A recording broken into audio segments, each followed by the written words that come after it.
I wanted to talk to you about the National Day for Truth and Reconciliation. So, I set up the camera here in my office so we could have a little chat. But then it occurred to me that there's something wrong about this setting. And this is it right here. These bricks. Our school is filled with bricks like this. They're called cinder blocks. And the whole school is made of them. Probably because it's a cheaper way, a less expensive way of building a good strong wall. And most schools in Ontario have cinder blocks like this. Ours has cinder blocks all through the school. The school where I grew up, where I went to school, it had cinder block walls as well. So I kind of like cinder blocks because it reminds me of time when I was learning.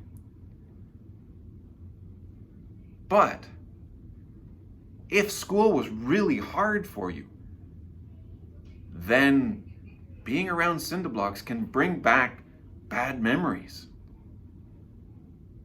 So when we're talking about the National Day for Truth and Reconciliation with Indigenous peoples, maybe a better location would be someplace farther away from these blocks. There. How's this? A more natural setting. The way I learned about those bricks is that I was on a tour of a building that was being renovated, being changed around here in Kitchener. And it was being changed around by a group called Anishinaabe Outreach. And they were turning it into a family center, a place to support families of Indigenous people here in Kitchener. And I saw that they were covering up those bricks.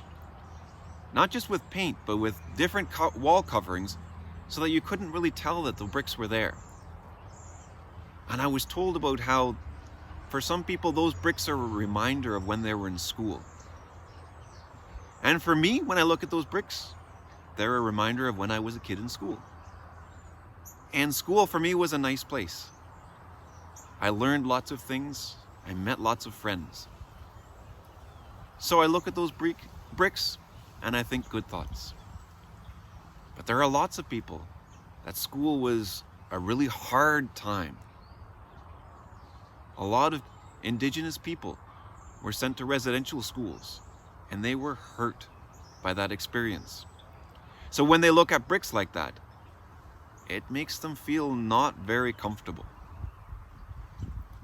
And that was a new idea to me because, as I said, I think happy thoughts when I see those bricks.